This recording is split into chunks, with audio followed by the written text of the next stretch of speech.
The lady on your right there contributed a little information to me back when I was calling everybody to get them together for this, and she wanted to know who else was on the show, and I was running down the list, mentioned your name. She said, "Oh, I'm glad to hear that." Said, I was glad to see her name on there too. Yeah, because she was working with you when she and Grandpa got married. That's right. He proposed to her on one of our tours, and they got married on the next one. Is that right? And they took a whole night honeymoon up in Kentucky. No kidding. Just one day. And Grandpa said, I was so nervous when we went to that hotel, I signed everybody's name but John Bailes. This is Ramona Leroy Jones. Troy, I've got to tell you this about him and Grandpa. I introduced Leroy Troy to Grandpa. He was over in Douglasville at one of the stores over there. I won't say Kmart because they don't pay me for saying it, you know, but that was it.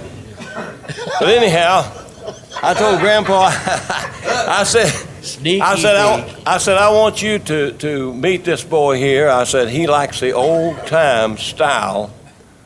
He likes the Grandpa Jones style, string bean, Uncle Dave Bacon. I said, he don't care a thing about this modern country.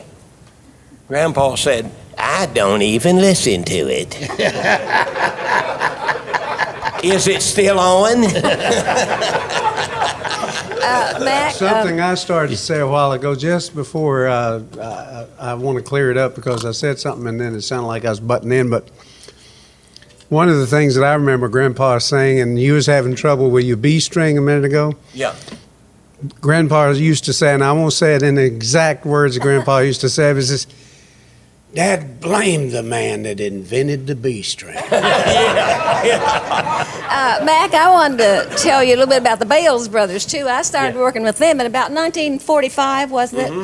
They were on the Opry and very, very popular, and we're getting mail. I'm telling you, bags of mail, you know.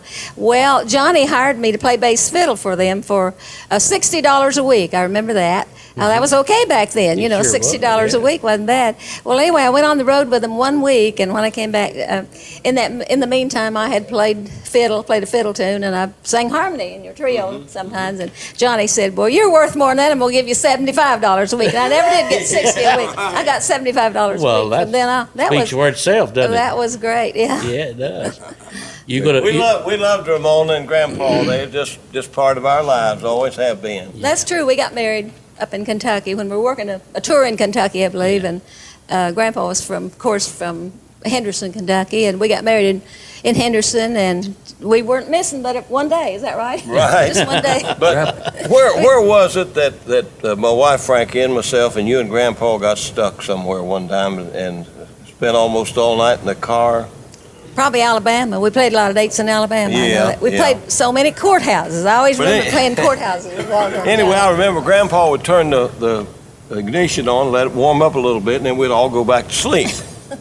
Well, I took a chill. Lord, I mean to tell you, I was just shaking. And he woke me up and said, "Walter, wake up. You're shaking the whole car."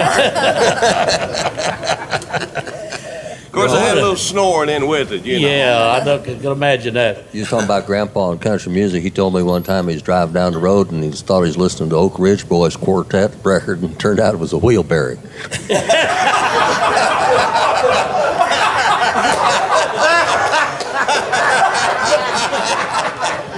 That's a good.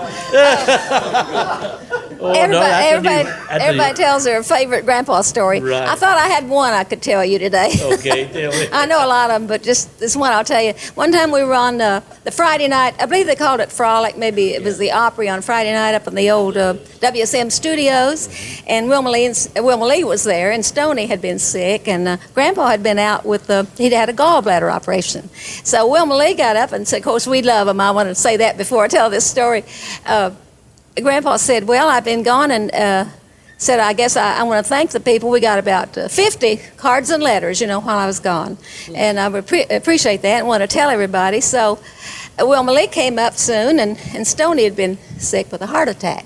Grandpa had had a gallbladder operation and just getting back. And so Wilma Lee said, "Well, I too want to thank everybody out there." She said, "Stoney's had a heart attack, and we just got baskets full of mail. We got 2 or 3 baskets full of mail." And Grandpa said, Well, heart attacks always did draw better than gallbladder operations.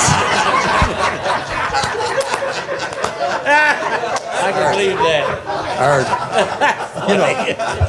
You know I heard what? that Grandpa George McCormick had driven up and down the same street 2 or 3 or 4 times trying to find a show date. Finally, Grandpa turned to George and said, "George, you're starting to wave." Yeah. Just getting acquainted with you. Down at the Opry one time, I got, this is at the old Ryman, and I got Grandpa back in one of those dressing rooms. And I said, "Paul, I want you to show me how to play that banjo, the claw hammer, thing like that." "But I'd be glad to." And so he got back there and he showed me. I just don't have that coordination to do that. I'd give anything if I could, but I just don't have that coordination to do it. And I tried, and Grandpa looked up at me and he said, "Well, you can do that." I said, "I'm having a hard time with it." And he took the banjo and he hit a few more licks on it, and he showed me exactly how to do this back here, but I just can't do it. Just flat out can't do it. And boy, I told him, I said, "Paul, I just can't do that." And he jumped up and he said, "Well, I'll tell you right now, any man that can do what you're doing back here and can't do that, there's something bad wrong with him." And he said, "I don't believe you want to bad enough," and he walked out and never mentioned it again.